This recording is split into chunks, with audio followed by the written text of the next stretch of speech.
Hi there, welcome back. You're watching Market Fatafat on ET now. Let's kickstart the show, talk about all the big buzzers in today's trade. And first up, let's also bring in on board our technical guest for today, and that is Sameet Chavan, Head of Research and Technical and Derivative at Angel One. Sameet, thanks so much for taking the time out, joining us, and festive greetings to you. Happy Diwali from everybody at ET now. But first up, let's talk about your first stock, and that is Tata Motors. Now, if I pull up the charts, last 6 months this stock has been in a consolidation. Last 1 month also it's not done much. Do you think that phase for this stock ends now and now there's upside going ahead? Happy Diwali to you all as well. See, as far as Tata Motors is concerned, the entire auto space, has undergone a massive price-wise correction in the recent past. We expect, some sort of consolidation to happen from here on. We are not expecting any trend reversal as such. As far as Tata Motors is concerned, since it has already corrected quite sharply from the levels of 1150, there's a strong support, that is placed around 850, 860 odd levels.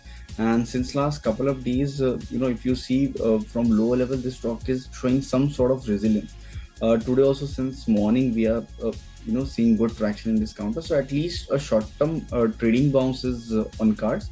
That will take this counter towards say 950, 925 kind of levels. But if one has to assess the situation whether this particular stock has completed its correction, 925, 930 levels needs to be surpassed on a closing basis. Till the time, we expect some consolidation with there's a possibility of another 3 to 4% price rebound in this counter.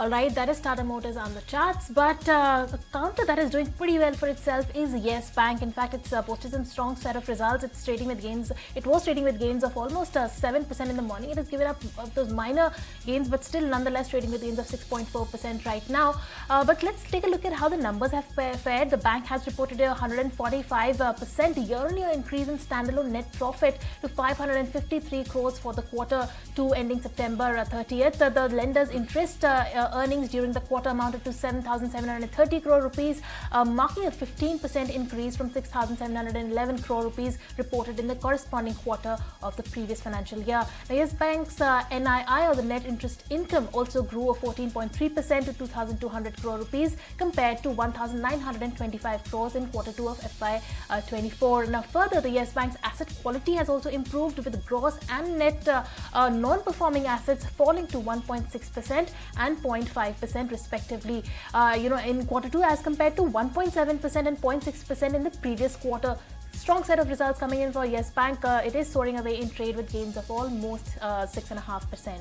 Absolutely, very good set of numbers coming in from Yes Bank. But that's not the only bank that's hogging all the limelight today, because you have Bandhan Bank also. Numbers came over the weekend. It was a good set of numbers, largely in line with what the street was expecting. And that's the reason why the stock is also doing pretty well in today's trade. If you take a look at a quick snapshot of what these numbers look like, net interest income was up 20.7%. You had NIMs that had fallen on a sequential basis, but also that was in line with what the street was expecting. PPOP is up 17%, and net profit has also gone up by 30%. The advance decline, the advances in the deposits have also done pretty well for the bank. But we also have some brokerage reactions coming in for this one, and the first one note is coming from Nomura. They've upgraded the stock to a neutral rating versus a sell rating. Have also raised the target price to 180 rupees versus 170. They believe that the company has given a good show for quarter 2 amid a tough macro environment, and the management expects slippages to stay elevated in quarter 3 with an improvement showing from quarter 4. NIMs decline driven by a decline in yields and margins, which is a change in mix away from MFI. Remember, 50% of this bank's book is the microfinance book, which is why it's not very largely affected. Asset quality has deteriorated on higher slippages, but once again, this is what the street was penciling in. Quickly also taking note of what CLSA had to say, they've maintained an outperform rating with a target price of 250 rupees. They say that slippages remain range bound. It's a positive sign in the microfinance business. So on the back of both of these notes and a good set of numbers, the stock is almost up 10% as we speak. Alright, coming on to another earnings candidate with good set of results and bullish brokerage notes is DLF. Tell us, Ansh, what are you seeing as far as the numbers and the notes are concerned? Yes, and the stock has actually covered its 3 session losses. Actually, the stock is up over 6% in trade today. They have registered a revenue of 1,975 crore as compared to previous year's 1,348 crore, which is up by more than 46%. Now, if we talk about net profit, then that has also given a good jump of more than 120%. Earlier, it was 622 crore. Now, it has directly surpassed that 1300 mark as well to touch that 1381 crore. Also, EBITDA has seen good improvement of around 8.6% from 462 crore to 502 crore. Also, if you see on chart, then the stock was actually making lower lows and lower highs from last 4 consecutive sessions, was declining from 5 sessions, and today it has snapped this streak. So it looks positive here. All right, that is DLF, and also brokerage upgrades that have come in on DLF. In fact, Motilal Oswal has given it an upgrade to buy rating with the revised target price of 925 rupees per share, and Morgan Stanley is also maintaining an equal weight on DLF with the target price of 910 rupees. But moving on to IDFC First Bank, which is also in focus today. And why is it in focus today is also, again, it's an earnings candidate, and in fact this stock nosedived almost 10% in trade to hit its 52-week low, after the bank reported a 73% year-on-year decline in profit to 201 crore rupees for the quarter ended September 2024, down from 751 crores in the same period last year. The drop in profit occurred as the bank increased its provisions to cover the potential future losses in its microfinance business. However, the NII, or the net interest income, grew 21% to 4,788 crore rupees in quarter 2 versus 3,950 crores in the year ago period. Well, the earnings were impacted by what the company referred to as the prudent provisions of 568 crore rupees, including the 15 crore rupees in the MFI business, and of course 253 crores in one Maharashtra-based toll account. And on the back of that, IDFC First was trading in cuts. In fact, it has recovered from there. It is now trading in the green with the gains of 2%. So a good recovery coming in for IDFC First. Okay, well, IDFC First Bank is in focus on the back of its quarter 2 numbers, but so is Shriram Finance. Now remember, this is a nifty mover and the stock is doing pretty well, and it's also holding up the entire Nifty 50 index up very smartly.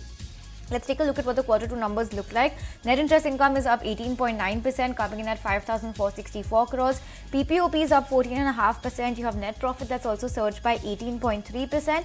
Asset quality has very slightly improved. GNPA coming in at 5.32% versus 5.39% on a sequential basis, and NIMs have also NIMs have actually slightly slipped. It's a very nominal slip coming in, but not much to worry about. And NNP has also improved to 2.64% compared to 2.71% on a sequential basis. Their AUM is also up close to 20% year on year. What brokerages are making out of these numbers? First up, Nomura has maintained a buy rating with a target price of 3,800 rupees. It believes that the company continues to stand tall. It remains their top pick when it comes to the entire financial space. The consistent delivery has been seen across metrics. Margins have expanded sequentially, asset quality has also improved, and they also find current valuations still relatively undemanding for the company. So they believe that the company is still undervalued. Look at that stock, it's up 6.5%, and HSBC has also come out with a buy rating. They've hiked the target price to 3,725 compared to 3,600 earlier, and they've hiked the target to reflect the strengthening competitiveness of the company. So very strong show coming in from Shriram Finance this time around, and brokerage notes are also cheering the stock in today's trade. Absolutely, Shriram Finance soaring away in trade today, one of the strong banking financial names. But coming to you, Sameet, a name that has crash landed in today's trading session, and that's Interglobe Aviation, or Indigo, which has shown a poor set of results. In fact, a loss in 2 years is what the company has penciled in this time around. Tell us, what do you see on the charts for this one? In fact, preceding to this also, the stock has been, gradually declining from its recent highs of, 5,000. On Friday, also this particular counter, slipped below its important support level of 89-day exponential moving average, is around 4,500. It gave a breakdown, some sort of, indications. And today, after the results came out, the stock literally tumbled. It has retested its 200-day simple moving at one point in time. In the morning itself, the stock was way below it, around 3,800, but it has given a sharp recovery from those levels and now reclaiming 4,000 and trading around those levels as well. So from here on, 4,500 to 4,000 would be seen as immediate trading range. As long as the stock remains below 4,400, 4,500, any bounce is likely to get sold in. Okay, on that note, that's the last stock that we wanted to highlight and discuss in today's edition of Market Fatafat. Ansh as well as Sameet, thank you so much for taking the time out and joining us on the show. But well, it's been a steady Q2 show coming in from Ambuja Cements as well, as realizations have beat estimates despite sequential pressure across financials. Volume growth comes in at the highest in 5 years for the second quarter. Listen in to what the management had to say. Operating costs went down by 4% at rupees 4,497 per ton, a reduction of 184 per ton. This is mainly on account of reduction in energy and freight and forwarding costs, 10% decrease in energy cost driven by our efficient fuel management and strong focus on green power. We achieved a 13% reduction in kiln fuel cost, now at 1 rupees 59 paisa from the previous 1 rupees 82 per 1000 kilocalories. On green power share has gone up from 15.6 to 18.2%. Freight and forwarding costs have gone down by 7% from 1,377 to rupees 1,282 per ton. With these improvements in cost, our EBITDA is now at rupees 1,111 crores. The EBITDA per ton stands at rupees 780 and margin at 14.8%. Profit after tax stands at rupees 473 crores.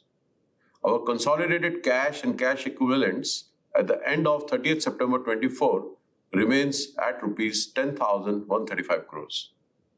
On a standalone basis, net revenue at rupees 4,213 crores with a 14% volume increment at 8.7 million tons. Our EBITDA is 681 crores. EBITDA per ton is at rupees 784 and margin at 16.2%. Profit after tax of rupees 501 crores. Coming to strategic investments and expansions, post successful completion of the Orient Cements transaction, our total cement capacity will go up to 97 million tons per annum.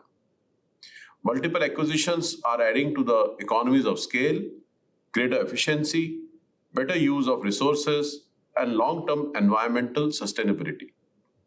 The acquired assets with captive jetties as well as coast-based bulk cement terminals have reinforced the marine logistics. Assets of Orient Cement will further strengthen our presence in core markets and improve our pan-India market share by 2%. Orient Cement's assets are highly efficient, equipped with railway sidings and well supported by captive power plants, renewable energy, waste heat recovery systems and AFR. Today, Ambuja and ACC are one of the largest cement entities in sustainability, innovation and green offerings. Ambuja has become the world's first cement company to join the Alliance for Industry Decarbonization, an initiative of International Renewable Energy Association. It became a signatory to the Transitioning Industrial Cluster initiative of World Economic Forum. With the additional 11 million tons clinker capacity at Bhattapara in Chhattisgarh and Maratha in Maharashtra and Jodhpur in Rajasthan, we are well on our way to further expand in our brownfield operations. As these capacities will become operational, we'll also be raising our ESG standards by including WHRS and AFR usage for the new plants. Addition of 21 million tons of blended green cement capacity will take our cement capacity to 118 million tons by FY26. We are aiming for a significant increase in green power capacity, taking green power share to 60%. We are reaffirming our commitment to sustainable practices with an investment of rupees 10,000 crores in 1 gigawatt solar and wind power projects.